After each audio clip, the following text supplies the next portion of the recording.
നമസ്കാരം. സ്വാമിയെ ശരണമയ്യപ്പ. മണ്ഡലകാല വ്രതത്തെക്കുറിച്ച് 1-2 ദിവസമായിട്ട് ചിന്തിക്കുന്നു. വ്രതങ്ങൾ എങ്ങനെ നോക്കണം എന്നുള്ളതാണ്. അപ്പോൾ വ്രതം എന്നതുകൊണ്ട് ഉദ്ദേശിക്കുന്നത് ഞാൻ ഇന്നത് ചെയ്യും, ഇന്നത് ചെയ്യില്ല. നമ്മുടെ ശരീരത്തിൻ്റെ കൺട്രോൾ നാം ഏറ്റെടുക്കുകയാണ്. മനസ്സ് നമ്മളുടെ വരുതിയിലേക്ക്, മനസ്സിനെയും ശരീരത്തെയും നമ്മുടെ വരുതിയിലേക്ക് നിർത്തുവാനായിട്ടുള്ള ശ്രമമാണ് വ്രതം. വരുത്തും എന്നുള്ളതല്ല, വരുത്തുന്നതിൻ്റെ ശ്രമമാണ് വ്രതം. അങ്ങനെ മണ്ഡലകാലം 41 ദിവസം അയ്യപ്പൻ നമ്മളെയാണ് ആക്ച്വലി സഹായിക്കുന്നത്. അയ്യപ്പന് വേണ്ടിയിട്ടല്ല ഈ വ്രതമൊക്കെ ഇരിക്കുന്നത്, നമുക്ക് വേണ്ടിയിട്ടാണ് ഈ വ്രതം ഇരിക്കുന്നത്.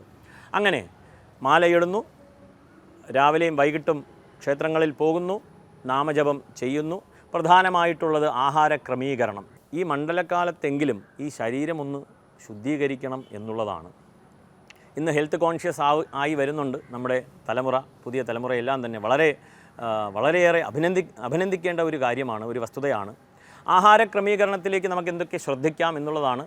എന്തായാലും ശരി, ഏവർക്കും അറിയാം, മണ്ഡലകാലം വ്രതം എന്ന് പറയുമ്പോൾ തന്നെ നോൺ വെജ് കഴിക്കുന്നില്ല, മാറ്റുകയാണ് എന്നുള്ളതാണ്. തീർച്ചയായിട്ടും അഭിനന്ദനീയമാണ്, അത് തീർച്ചയായിട്ടും വേണം. അതിനുശേഷം നാം നോക്കേണ്ടത്, കുറച്ച് പേർ വെജിറ്റേറിയനാണ്, സ്വതവേ തന്നെ വെജിറ്റേറിയനാണ്. ഇനിയിപ്പോൾ വ്രതം എങ്ങനെയാണ് വ്രതം ഇരിക്കുക, എന്തെങ്കിലുമൊക്കെ ക്രമീകരണം വേണ്ടേ എന്ന ഒരു ചിന്തയും കൂടി വരും. അവിടെ നാം ഈ ഉള്ളി, വെളുത്തുള്ളി മുതലായ പദാർത്ഥങ്ങൾ ഒഴിവാക്കാൻ ശ്രമിക്കുന്നു, ഇല്ലെങ്കിൽ ഒഴിവാക്കുന്നു. അത് കൂൺ വർഗ്ഗങ്ങൾ അടക്കം തന്നെ പറയുന്നുണ്ട്, ശാസ്ത്രത്തിൽ തന്നെ പറയുന്നുണ്ട്. ലശൂനം ഗൃഞ്ജനം ചെയ്വ പലാണ്ടും കവകാനിച്ച അഭക്ഷ്യാണി എന്ന് പറയുന്നു. അപ്പോൾ എന്നിങ്ങനെ ശാസ്ത്രങ്ങളിൽ പറയുന്നുണ്ട്. ഈ വക കാര്യങ്ങളെല്ലാം നാം ഒന്ന് ക്രമീകരിക്കുകയാണ്. നമ്മൾ ഒരു 41 ദിവസം ശബരിമലയ്ക്ക് പോയിട്ട് വരുന്നത് വരെയുള്ള കാലഘട്ടം സവാള കഴിക്കുന്നില്ല, അല്ലെങ്കിൽ വെളുത്തുള്ളി കഴിക്കുന്നില്ല എന്നുള്ള ഒരു വസ്തുത നോക്കാൻ സാധിച്ചാൽ അതും നന്നായിരുന്നു എന്നുള്ളതാണ്. ഇനി നോൺ വെജ് കഴിച്ചുകൊണ്ടിരിക്കുന്നവർ നോൺ വെജ് ഉപേക്ഷിച്ചാൽ തന്നെ 41 ദിവസം ശരീരം നല്ലവണ്ണം ശുദ്ധമാകും എന്നുള്ളതിൽ യാതൊരു തർക്കവുമില്ല.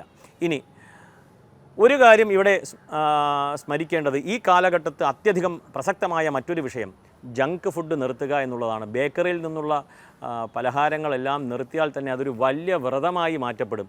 മാലയിട്ടിട്ടുണ്ട്, നമ്മൾ ആ ബേക്കറിയിൽ നിന്നുള്ള കണ്ട എണ്ണകളൊക്കെ അടിച്ച് കയറ്റണ്ട എന്നുള്ള ഒരു വസ്തുത.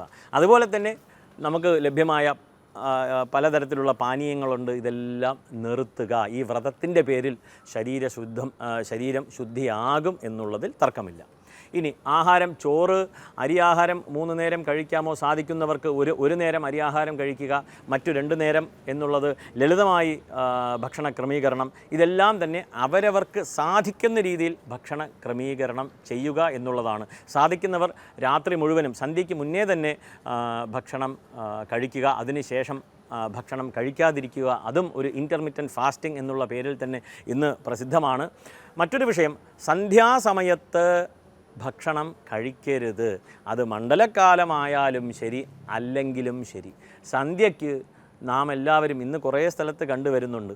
ഓഫീസിൽ നിന്ന് വരുന്നു, കയ്യും കാലും മുഖം കഴുകുന്നുണ്ടോ എന്ന് പോലും അറിയില്ല, വിളക്ക് കത്തിക്കുന്നുണ്ടോ അതും അറിയില്ല. നേരെ വരുന്നു, ഒരു പ്ലേറ്റും എടുത്ത് TV ഓൺ ചെയ്യുകയാണ്, ഇല്ലെങ്കിൽ മൊബൈൽ കയ്യിൽ പിടിച്ചിട്ട് പ്ലേറ്റിൽ എന്തൊക്കെയുണ്ടോ അതൊക്കെ എല്ലാം കൂടെ വാരി വലിച്ച് മടിയിൽ വെച്ചുകൊണ്ട് തിന്നുന്ന ഒരു പ്രവണത. ദയവ് ചെയ്ത് അത് മാറ്റുക. സന്ധ്യാസമയം നമുക്ക് ചെയ്യാൻ പറയുന്ന, ഇല്ലെങ്കിൽ അവശ്യം ചെയ്യേണ്ടതായിട്ടുള്ളത് നാമജപം ആണ്.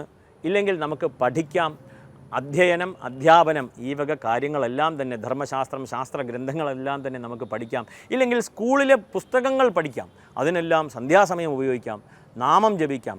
അല്ലാതെ സന്ധ്യയ്ക്ക് ഉറങ്ങരുത്, സന്ധ്യയ്ക്ക് ആഹാരം കഴിക്കരുത്. അത് കുട്ടികളിൽ വളർത്തുക എന്നുള്ളതാണ്. അച്ഛനമ്മമാർ തന്നെ ഇന്ന് പറയാണ്, കൊച്ചുകുട്ടിയല്ലേ, കുടിച്ചോട്ടെ, ഒന്നും വരില്ല, കുഴപ്പമൊന്നുമില്ല, ദൈവത്തിന് അറിയാം എന്ന് പറഞ്ഞ് നാം ഇങ്ങനെ പുതിയ ശീലങ്ങളെ കുട്ടികളിലേക്ക് അടിച്ചേൽപ്പിക്കുകയാണ്. ഇതിൻ്റെ പേരിലെങ്കിലും അയ്യപ്പന് വ്രതം ഇരിക്കുന്നു, ഇല്ലെങ്കിൽ മണ്ഡലകാല വ്രതം ഇരിക്കുന്നു, ഇങ്ങനെ ചെയ്യാൻ പാടില്ല എന്നുള്ള ഒരു വസ്തുത, ഇതിൻ്റെ പേരിലെങ്കിലും പുതിയൊരു ശീലമായി തുടങ്ങി നമുക്ക് മുന്നോട്ട് പോകാം. സ്വാമിയേ ശരണമയ്യപ്പ.